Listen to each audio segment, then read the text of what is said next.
Hello, I'm Alexis DeJarnette from AxiomSpace. Thank you for joining us for the Ax-3 Countdown to Launch press conference. Today, we will hear from the Ax-3 crew while they are in quarantine in Florida about their mission readiness and important objectives, as well as the final preparations underway as they will soon launch to the International Space Station, which is only 6 days away. Through this mission, Italy, Turkey, Sweden, along with the European Space Agency, have united to position their countries, governments, and space agencies as future leaders and customers in low Earth orbit. This 4-person international crew, commanded by Michael López-Alegría, includes Italian Air Force Colonel Walter Villadei, Alper Gezerovauci, who will be the very first Turkish astronaut to go to space, and ESA project astronaut Marcus Wandt of Sweden. A SpaceX Falcon 9 rocket will launch the Ax-3 crew aboard a Dragon spacecraft from Florida next Wednesday, January 17th at 5:11 p.m. Eastern Time. After around 36 hours of spaceflight, the crew will then dock to the space station at approximately 5:15 a.m. Eastern Time on Friday, January 19th. During the mission, the crew will spend up to 14 days aboard the space station conducting more than 30 different experiments and more than 50 outreach events. We are all looking forward to seeing this hardworking crew make history as the first all-European commercial astronaut mission to the International Space Station. In a moment, I will turn it over to the Ax-3 crew for their opening remarks. And following remarks, we'll open the line to questions from the media. As always, if you'd like to ask a question, please submit your questions in the chat or use the raise your hand feature. When you're called upon, please state your name, affiliation, and to whom you'd like to direct your question to. The Ax-3 crew looks forward to answering your questions. So now let's hear from our commander. LA, over to you. Thanks, Alexis, and good morning, good afternoon, good evening to everybody. I'm very proud and pleased to be leading this mission to the International Space Station, which is important not just for the scientific research and technology demonstrations and outreach events that we'll do, but also it's a very important step toward the goal of AxiomSpace to have a commercial space station in orbit before the decade is out. A couple words about our training. Of course, we spent the most of it divided between the two spacecraft that we'll be spending our time in. At first, the Dragon that Alexis mentioned. We need to live and work healthy and safely aboard those craft. So, of course, we learn how to do things like eat and sleep, but also what to do in case of an emergency, a fire, depressurization, etc. So that training for SpaceX occurred mostly at their facility in Hawthorne, California. For NASA, for the International Space Station, we spent almost all that time at the Johnson Space Center in Houston, again, learning how to live and work aboard, but also what to do in case of something going wrong there as well. And then we had some ancillary training. We had a centrifuge run for all of us to expose ourselves to the G-forces we'll be feeling on both ascent and entry. We did a hyperbaric chamber run, and we did a week-long outdoor leadership course in the Pacific Northwest.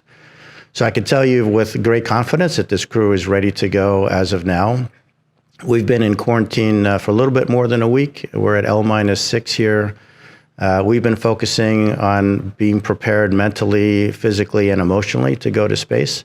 So we spend our time doing payload training, sometimes looking at our timeline. So our timeline is kind of like our to-do list put in chronological order, what we'll be doing every minute of every day while we're on board for those 14 days.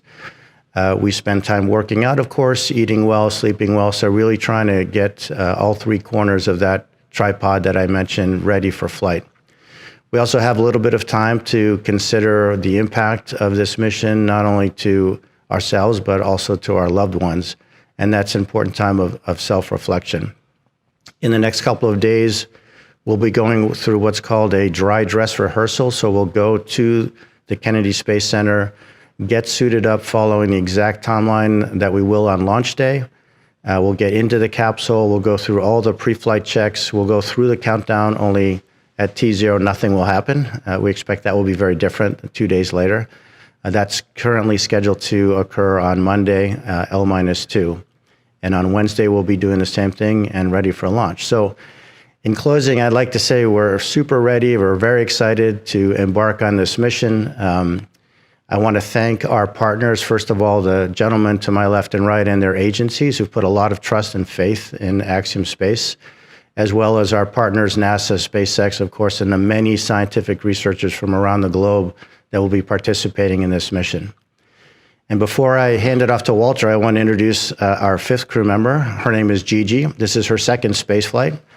She represents a collaboration between AxiomSpace and Build-A-Bear, and she'll serve as our zero-G indicator. So she'll be in the cockpit, and when we get to space, we'll know it by releasing her and seeing that, in fact, she floats in microgravity.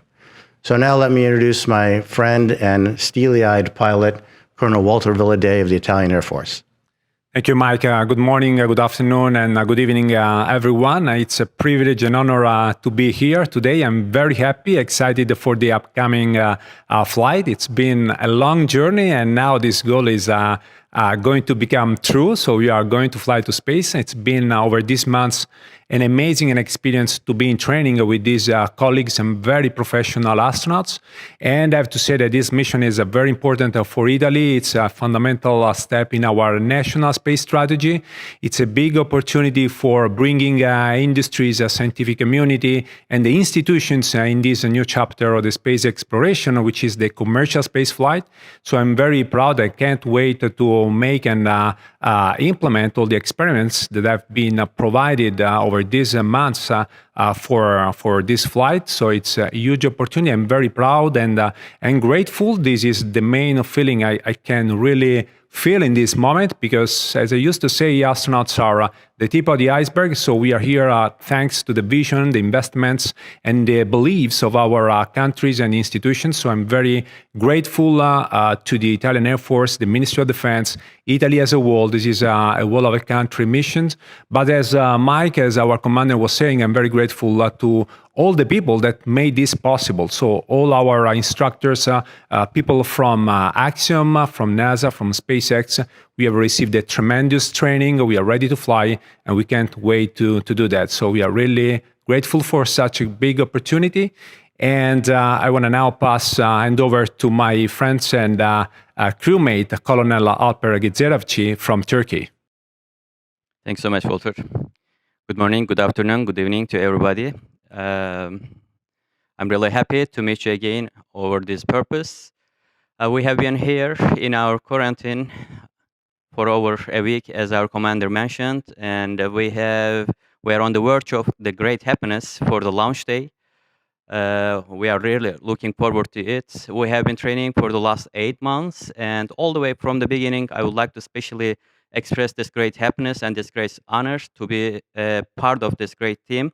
We have not been mentally, physically ready at the end of the training, but we have already been totally ready, creating this great harmony among us all the way from the beginning. That was a great chance for us.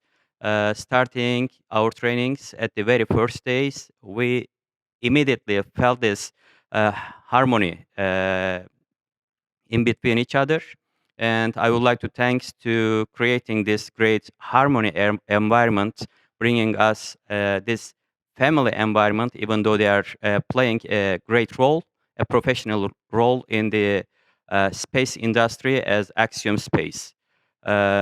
We are fully ready for our missions that we have been rigorously training and carrying on, practicing in terms of science.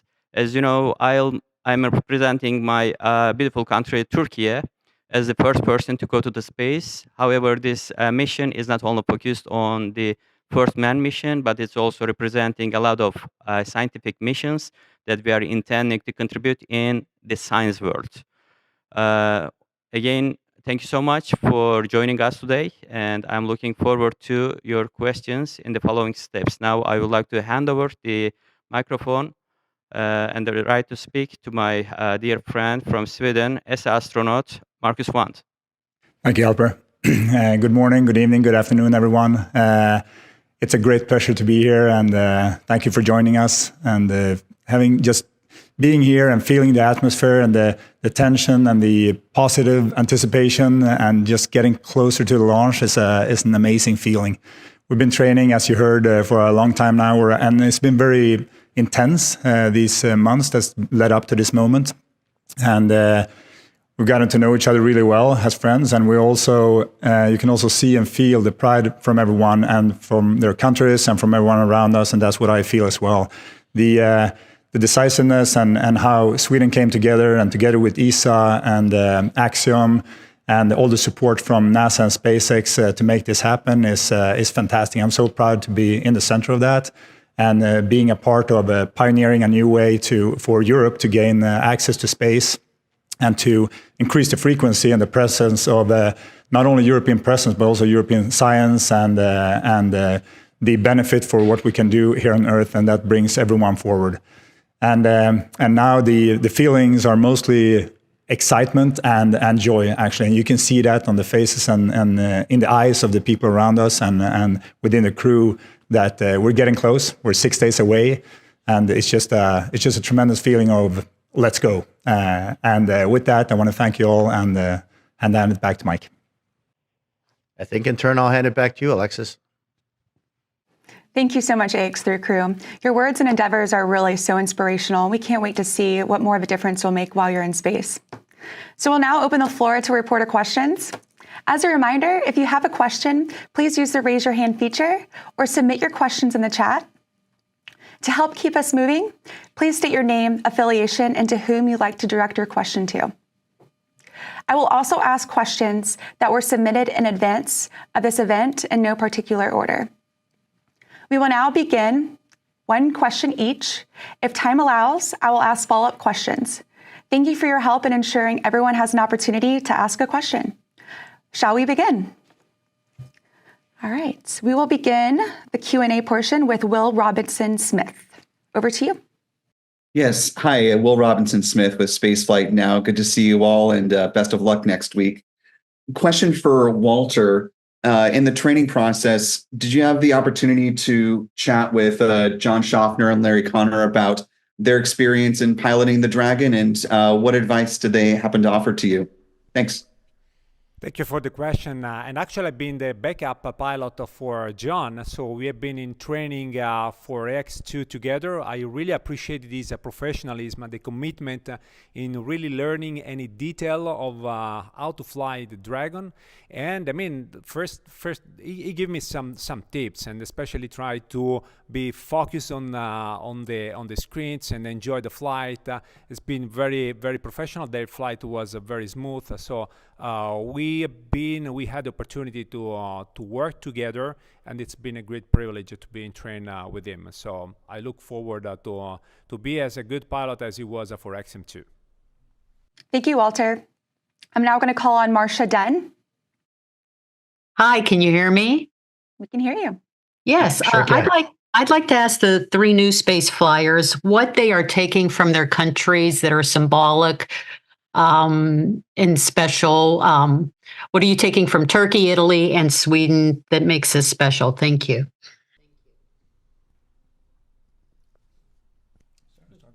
Okay, I'll start having the microphone over here. So actually, I'm bringing there are a couple of things I would say. This symbol that really unite all the nation and Italy in its effort to bring together industries, a scientific community, institutions together is of course our national flag. So I'm very proud to get with me the national flag and to show the flag either during our experiments and during my on-orbit events with the people downstairs, just to share with them what I'm going to do in space. And the other very important thing is the different experiments that we are bringing to the ISS. So it's really a great opportunity to have scientific experiments to study and deepen some of the topics, along as with experiments from the industry and from the Italian efforts. So I would say the most important values, the mission for us as Italy, is to really exploit this opportunity as a further step to increase our knowledge in space, how to strengthen our capability to access to space. Again, as Marcus was saying, as a part of the European countries and nations. So Italy is a big part in the European community, and I guess we are really working very good together, and this is a big opportunity to strengthen the European role as a whole in this new chapter of the space exploration. And what's the next? Alper. I'll take over. I'll be taking my family photos, especially my nephew's photos, as well as some symbolic items coming from my background culture from Turkey, that is representing the nomad culture over there, as well as the flight patches on my first Air Force squadron. However, all of our crew members are taking their family photos as well, so I'm happy to see all of our family photos over there as we are so connected to each other. Lastly, we will have some items surprise from Turkey in order to present our worldwide hospitality over there. Exciting, yeah. Looking forward to that. I'm also bringing some family items, but from the national perspective, besides from the flag, I'm bringing a Nobel Prize medal, which is a symbol for science and also spreading the knowledge of science. So, and also since it's the Nobel Prize is established in Sweden, it also shows the significance of the Swedish innovation and dedication to science and knowledge progress. That's an important part for me, and that's something I'm very proud of. Thank you. All right, I'm now going to call on Marcia Melli. Good morning. Can you hear me? Yes, we can hear you. I'm Marta Melli from SkyTG 24. My question is for Walter Villadei. Good morning, Colonel Villadei. Can you describe us what your activities on the International Space Station will be, a sort of routine day? What are you going to do in a 24 hours on the International Space Station, considering that you have a couple of weeks of activities and staying there? Thanks. Thank you for the question, Martin. I'm very glad to hear your voice here in quarantine. Actually, as soon as we get to the ISS, we have a pretty tight schedule. The first hours are, of course, used also to get acquainted to this new environment, at least for 3 of us as new flyers.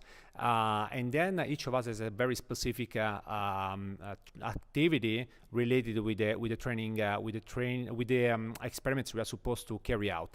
The most important thing is that we'll be for the 2 weeks of our flight fully integrated in the expedition crew. So we have to be ready with them to face any nominal condition. But for the most, our training will be a wake up around 6:30 in the morning. We will have a time for our preparation and for setting the daily experiments, and then we have a couple of calls with the ground. So we have a morning daily planning conference, and from that moment on we will follow our daily plan, implementing our experiments.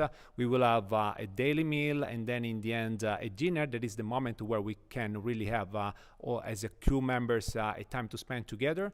I will have over these 2 weeks some sessions of training, physical training on the ISS, and the other time will be spent trying to get some nice shot from the cupola that is being produced by Italy. So I would say the training, the plan on the ISS it seems to be very interesting, very tight, very intense. 2 weeks of activities that I can't wait to really live. Thank you, Walter. All right, we now have Rebecca Forsberg. Yes, hello. My name is Rebecca Forsberg. I'm from the Swedish magazine Popular Astronomy, and my question is obviously to Marcus. Hello, Marcus. Hello, Rebecca. Hello. I like to congratulate you on being the fastest trained astronaut in history, and I'd like to ask you: are there any parts of the training that did you not expect going into it, and that surprised you?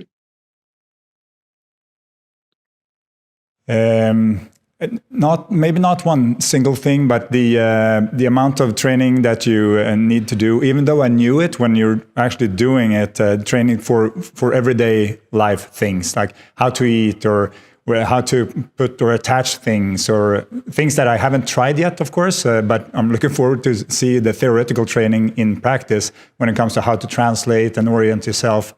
Those things, it's not surprising that they are there, but the amount of training compared to the payload training was a bit surprising. But I'm really looking forward to try it, though. That will be interesting. I'll tell you all about it afterwards. Thank you. All right, we're now going to have Mimi Moberg on the line. Hello, Mimi Moberg from Swedish Public Service Television. And so my question is also for Marcus. Marcus, what does it mean to you to do this journey, and what are you mostly looking forward to? To me, I think it means a lot of things, but one of the things is that I've found a way to be a part of moving our boundaries for knowledge and exploration in a way that stretches over generations, which is something I've been subconsciously searching for that for a long time. And it feels like this is exactly what I've been looking for. So that's personally something that means a lot to me. And what I'm mostly looking forward to, a range of things, but two things that stands out is one, getting up to the ISS, getting through the hatch and meeting other people in space, other friends that is living there and working there in a vehicle that we have built and we've been able to put up there and established a continuous presence in space. That will be very strong, I think. And also to float down in the cupola and look down and see the Earth and see the continents without any borders, any artificial boundaries created by us, and then just see the possibilities. That I think that would be pretty strong as well. Thank you. Thank you. Thank you so much. We have John Hassau.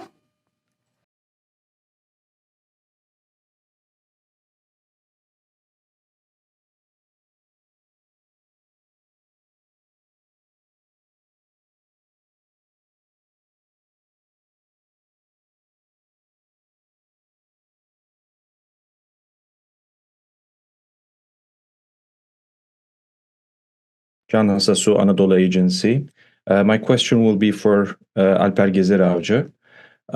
At this flight, what is the specific mission that you have if you do, like at the takeoff? Is there something divided between you and your flight members? And what will be your specific role specifically at the takeoff? And secondly, if that's possible, can I have a short message from you in Turkish for the Turkish people for this first space mission? Thank you. Hello, John. Thank you for your contribution and for your questions. First of all, as titled in the mission, we are mission specialists. We are, of course, assigned some specific responsibilities during our space flights over to the space station and on the way back, together with Marcus. And other than that, all of our crew members are entitled to certain responsibilities in terms of individual responsibilities over there in ISS. Other than that, as Walter has tried to summarize, we will have our activity list for each single day, which is really scheduled quite a lot of our individual country-related science missions that we will be focusing on. And that's a quick answer to the first question. And for the second, I'm really proud and honored here representing not only myself, but my beautiful country in the name of our future generations. As a person who has served in aviation, both in military and civilian in Turkey, this is crowning my own experience over here, but being a great inspirational source for our future generations. As a person who had to limit his dreams all the way from beginning relating to the space, and which was limited with the sky that I could see with my bare eyes, that is not a result for our future generations. Now their path is open, and this space flight is not a destination of our journey. This is just the beginning of our journey for a long-going space journey in our future. Thank you.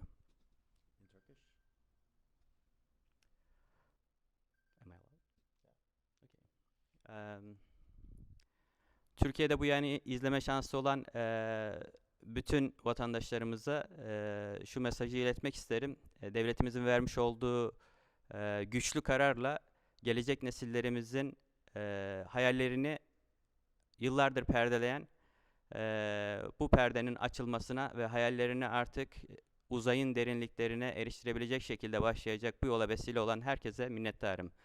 Devletimizin güçlü kararı ve milletimizin, kadirşinas milletimizin imkanlarıyla bu görevi burada gerçekleştiriyoruz. En kısa zamanda bana verilen bu emaneti alnımızın akıyla tekrardan tamamlayıp geri geliyor olacağım. Allah'a ısmarladık. Thank you for those special words, Albert. All right, I'm now going to call on William Harwood. Hello, can you guys hear me? Okay, great. Hey, Mike, this is for you. This is your fifth flight. Covered all your voyages to space, and I'm just wondering, given the intensity of training and all of that versus the reward of actually flying in space, how long do you think you would continue doing this? You and Peggy have been sharing the commander's seat, but I'm just wondering, is there some point where you're thinking to yourself that that's enough for me, or is it something you want to keep doing for a while? Thanks. I don't know, Bill. Is it enough for you to report on these missions? I mean, look, it's a dream come true for me. I will gladly continue to fly as long as the soul is willing. The soul is willing as long as the body is willing to do so. But seriously, I mean, this is really a privilege for somebody in my position to be able to go back to space, first of all, but especially to lead this very well-prepared and expertly trained group. And it never gets old. I mean, I think I have more appreciation with every launch that approaches. I think you put some of these things in the rearview mirror and it helps you put them in perspective. And, the first time you go, you're just sort of hanging on for dear life and enjoying the ride. But I think you appreciate each one a little bit more, especially when you realize just how rare an opportunity it is. So I'm happy to keep doing this. Axiom would definitely like to continue doing private astronaut missions. We'll probably have other commanders in the future, but as long as they ask me to fly, my hand will be raised. Good to hear, LA. All right, we now have Massimiliano Bertozzi. It's Maria Luisa Rossi Hawkins from News Media Set. E la mia domanda è per il colonnello Villadei. Vorrei che rispondesse alla domanda naturalmente in italiano, but first of all, congratulations to all of you. We will follow your journey and we're very excited for the four of you. And it's a great honor to be speaking with you now. Colonnello, oltre a pilotare la navicella, lei sarà anche ambasciatore di tante realtà scientifiche italiane. Come svolgerà questo compito? E poi le chiedo che cosa significa questa missione per lei e per l'Italia. Thank you, Maria Luisa. I will reply in Italian as you asked. Inizierei dalla seconda domanda. Cosa significa per me? Significa moltissimo, significa un traguardo che arriva dopo tanti anni di addestramento, quindi un lungo viaggio fatto anche di attesa, di aspettativa, di impegno, di concentrazione. Devo dire che arriva in un momento speciale e particolare, e questo mi collega un pochino anche alla prima domanda, perché il 2024 è l'anno in cui l'Italia ricorda e celebra in qualche modo i suoi primi 60 anni di attività nello spazio, ed è quindi un po' anche una sensazione di orgoglio e di privilegio anche personale, non solo come ufficiale dell'aeronautica militare, poter essere qui come astronauta insieme a questo straordinario equipaggio ed aprire un pochino quello che è un anno importante per l'Italia nello spazio con questa missione. Quindi è in qualche modo una grande opportunità che corona dal punto di vista personale un percorso molto lungo, ma è un percorso che in questi anni si è sviluppato attraverso il supporto, la presenza, la visione dell'aeronautica militare dell'Italia. Quindi come diceva all'inizio, gli astronauti sono una parte di una comunità molto più larga che non potrebbe fare questo lavoro se non avesse il supporto. Quindi lo vedo come un traguardo e un risultato non solo personale, ma un po' del sistema Italia e del nostro paese. La ringrazio. Thank you so much. And thank you so much, Walter. Would you mind repeating that in English for the English-speaking listeners? Yes, sure. the question was referred to how somehow I perceive this mission from the personal standpoints and at a larger view as a national part of our effort. My answer was there are two angles that I consider most important. Personally wise, I've been in training for a long time, so this means that is a result coming through after almost 10 years of training, and it's amazing that this opportunity is coming in the year where Italy is going to celebrate its first 60 years in space. So we launched our first satellites in the 64, and we are opening as a crew, as an amazing crew, this important year for Italy flying to the ISS. So I see this as an important result, not only as a personal goal and objective and result, but also as a long pathway that it's been possible just thanks to the vision, the long vision and the determination of the Italian Air Force. And now this mission is becoming an effort and a national mission with so many other actors together. So that was my long answer translated for you in English. Thank you so much. Thank you. Absolutely. All right, so now we have Kenneth Chang.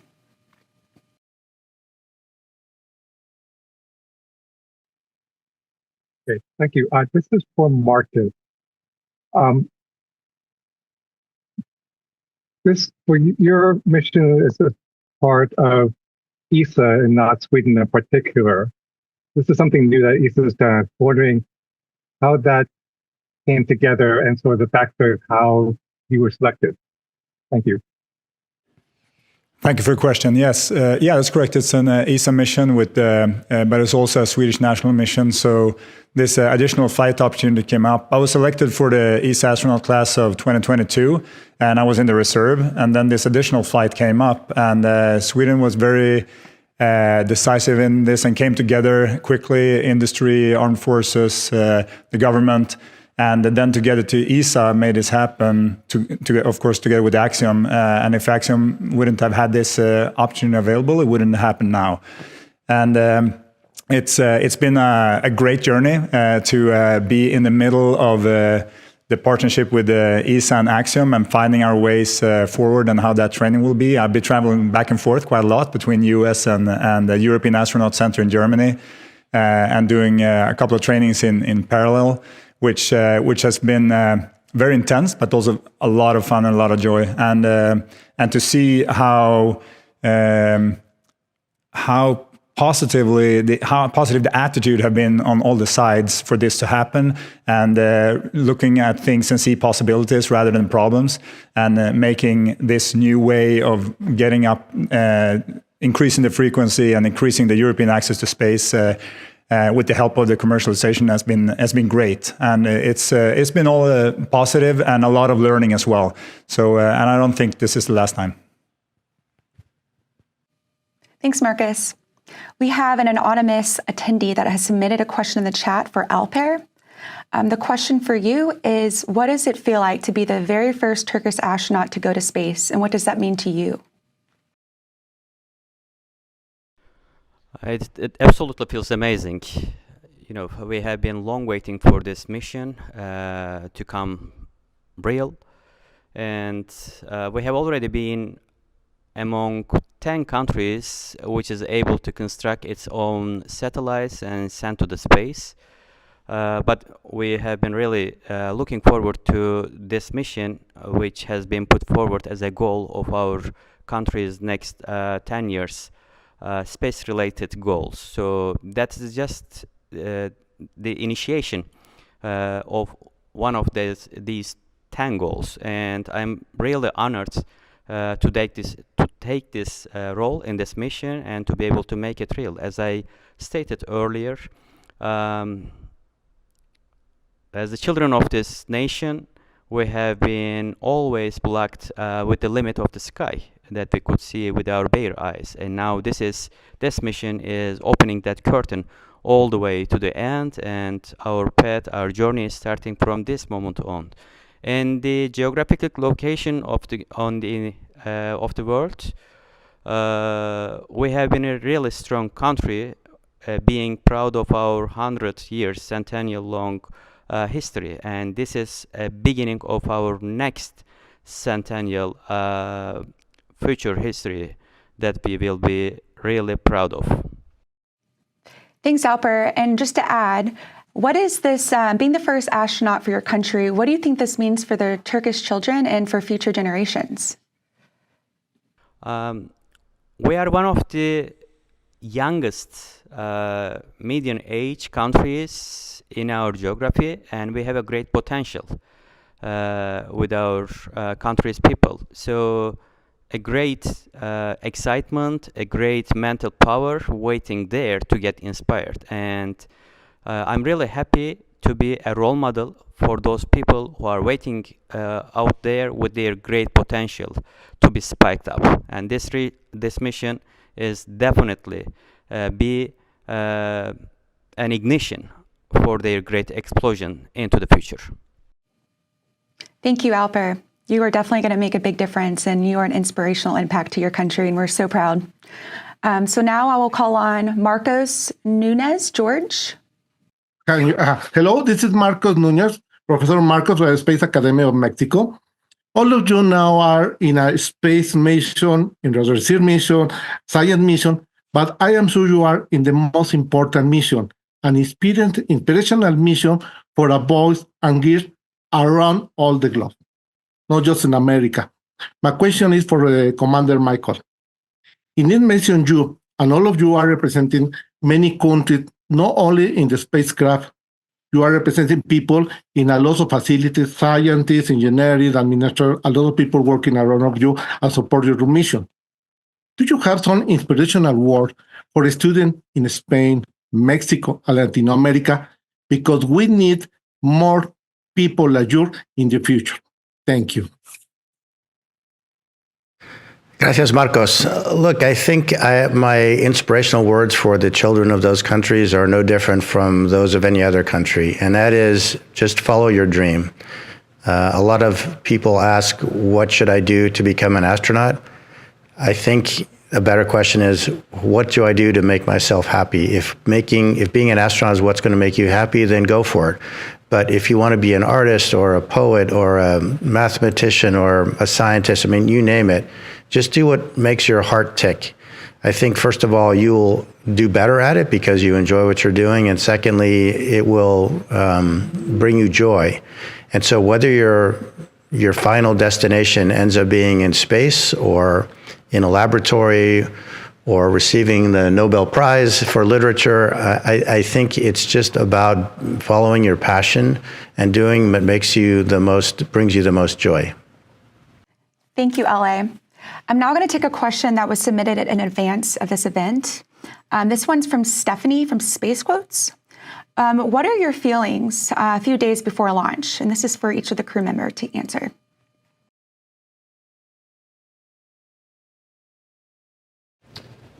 I'll keep it short and say excitement. This is the countdown clock has started in our minds, and with every second that goes by, it gets more and more real. We feel ready, we feel trained. I think we're in good physical, mental, and emotional condition, and we're just really looking forward to the moment. Walter?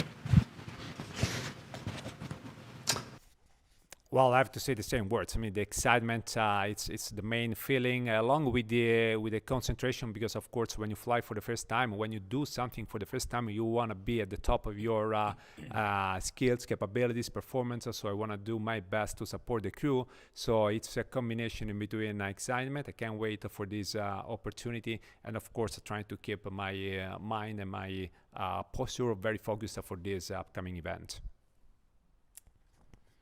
My answer is a single word: absolutely self-confident. We have been so lucky to have our commander, who is one of the most experienced astronauts of NASA, has been leading us all the way from the beginning of our trainings over here. And he's so calm, so experienced, so full of knowledge, and he's so humble and generous to share all of his wisdom with us. So under his arms, we are feeling absolutely confident all the way from the beginning. Yeah, I'll just join in all of that that's been said earlier, and it's excitement is a very good word as Mike used, and also very confident and feeling that the training has been awesome, and the crew seems very ready to go, which is good, and I feel extremely ready to go as well. So I'm really looking forward to this, to just get into the Dragon on top of the Falcon 9 and see that countdown. Getting close to zero, and then just hear everything firing up, feel the vibrations, and let's go. Yeah, that's those are the feelings that's running around every minute in my head right now. Well, we all look forward to seeing you guys go to space. It's a very exciting time. All right, I believe we have a follow-up question from Kan Hassasu. Yeah, if you hear me. My question will be for Marcus and Alper. I see a ring-like thing on your fingers. Is that something to monitor physically on you guys, or it has some other purpose? The black ring-like thing on your Right.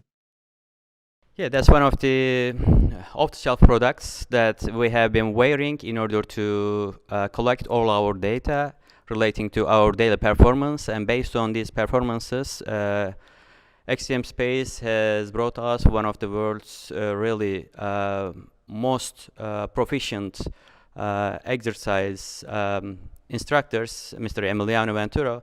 He came all the way from Spain, and he has been putting us into this extreme athletic trainings over here. So we will be wearing these for a while more in order to monitor our individual body performances up there in ISS as well. We have another anonymous question submitted for LA. How is Ax-3 helping set the stage for Axiom Station? Well, like AX1 and AX2 before it, these are what we call precursor missions. So the idea is for us to establish the processes and the organizations operationally within the company to be able to sustain human spaceflight missions. Ancillary to that, we are constantly working with our counterparts at NASA and SpaceX to help establish those relationships and help the organizations work better together.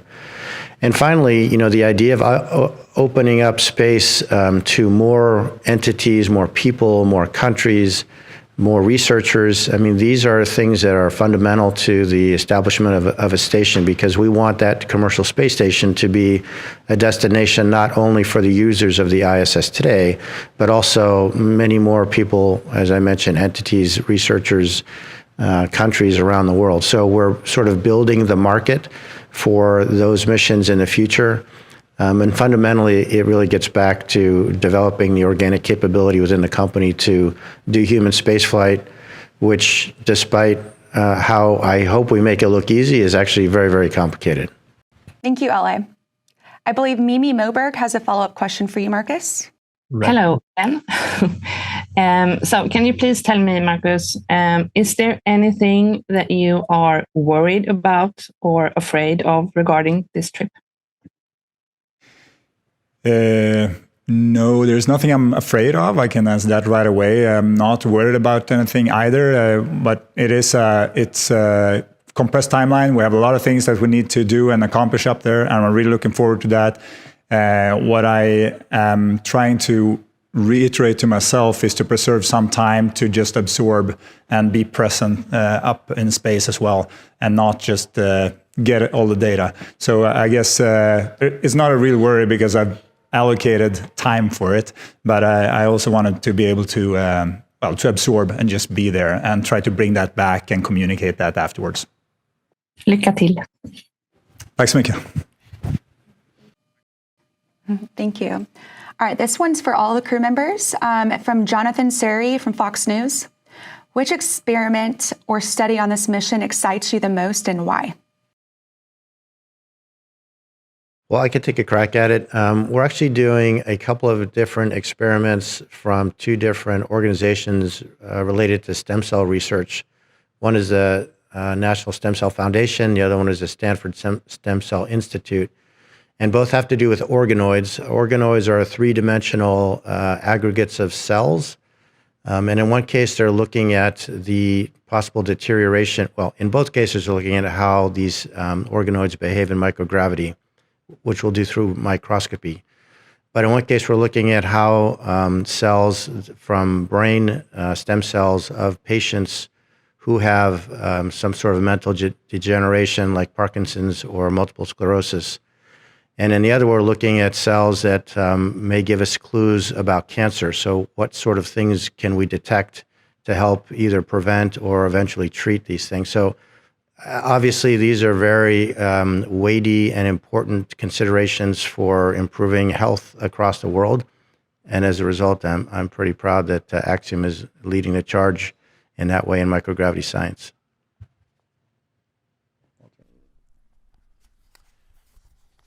Yeah, actually, there are a couple of experiments. I would say, from the scientific standpoint, the experiments provided by the Italian Space Agency, beta amyloid and Prometeo 2 are experiments that are looking at how the microgravity could affect some of the processes that can create some neurodegenerative diseases like Parkinson's and Alzheimer's.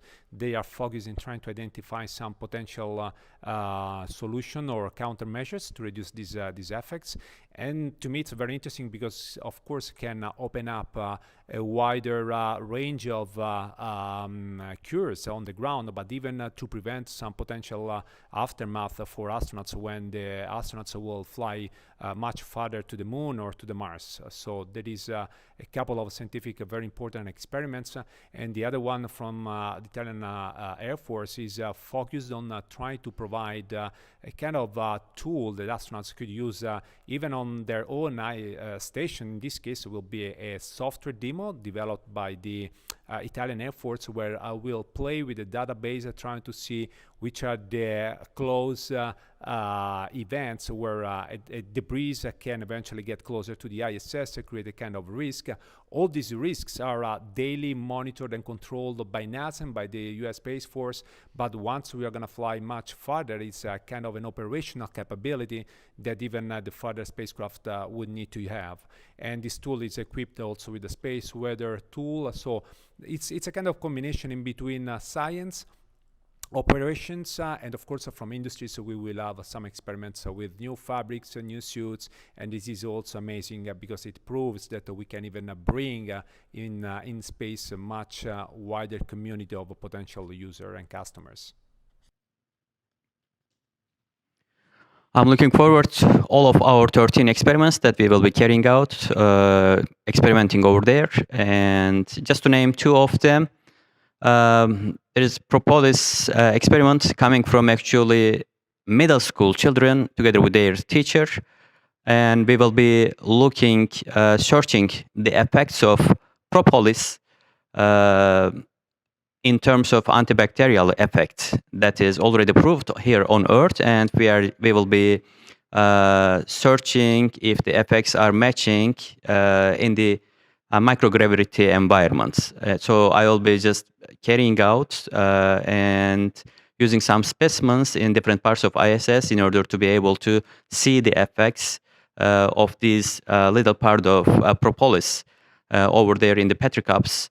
How they react antibacterial wise. In a second experiment, which is called Extremopit, we will be testing a very endemic plant coming from Turkey, from Salt Lake, that will be exposure to different levels of salt as well as stress, and we will try to measure its reaction in these stressors. So we are looking forward to find out the results which will contribute into the future space ecosystem that is planned over there on the surface of Moon and way forward in Mars. The portfolio, the set and range of science we're doing is both a combination of from European Space Agency and also from Sweden. And it ranges is quite a wide range. It goes from brain studies, how the brain, on a brain level, how the adaptation for an astronaut or human beings in microgravity happens, all the way to tech demos of interaction with artificial intelligence and also controlling avatars, robots on ground from space. And a few things stands out, and one of those is, which has been discussed earlier also, stem cell research, MemOBC, where we're bringing stem cells and looking at the Swedish contribution, where we're looking at how these stem cells are affected and their proliferation and how they're how they diversify after, and that effect, how that remains after being in microgravity. It's been tried with sounding rockets in Sweden before, and now we're getting a longer exposure during this mission on the stem cells. And also we're doing cognitive testing for different environmental effects, and looking at in a project called Orbital Architecture, and trying to learn of how our performance and our cognitive our cognitive performance and stress levels are affected by different environments in this, of course, in space and different places on station as well. And Alexis, I just want to make clear, I was mentioning the stem cell organizations, and I want to make clear that if I didn't say Sanford, it's not Stanford, it's the Sanford Stem Cell Institute. Thanks. Thanks for the clarification. Thank you, LA. All right, we'll now take a question from Leo Enright. Thanks very much for doing this. Leo Enright with Irish Television. This is, I guess, from Mike LA. A lot of researchers here in Ireland, I imagine, are green with envy today as they listen to the experiments that you and the crew have been describing. I wondered what you might say to those researchers if they wanted to persuade the Irish government to invest in a commercial opportunity to fly to ISS. I mean, how might they make the business case for spending taxpayers' money? Well, let's see. The business case is tough because, as you know, especially fundamental research, which tends to be what we do mostly on the ISS, takes a long time to produce a product or a medication or something that can bring revenue. But I think it's an investment in the future in a non-monetary way. And look, the door is open. As you see, 3 European countries that surround me sitting here have already demonstrated we would love to fly an Irish astronaut and would love to fly Irish research. There are really in unpredictable things that can be done, unknown things that can be done in space. And it just takes the political will of the people and the government to make a commitment to do something. And I think it's a very strong message, not just from a research standpoint, but it also gives a lot of motivation to young people in that country to have a role model like Alper and Marcus and Walter, and to study hard. As I said, it doesn't need to be, and even in STEM, let's open it up to STEAM and other disciplines. And it also helps to make a stronger technical workforce within the country. So there are numerous benefits that I think would benefit Ireland just as much as any other country. So let's do it. Awesome. All right. Well, that's all we have time for today. Thank you so much for joining us. For any follow-up questions, you can email media@axiomspace.com. Today, we will also be sharing detailed information on how to watch the Ax-3 launch webcast, which will feature an in-depth mission overview ahead of the launch and daring docking. You can follow these updates on the Ax-3 mission on our website at axiomspace.com and on social media via the hashtag Ax3. Thank you again for your time, and as always, go Ax-3.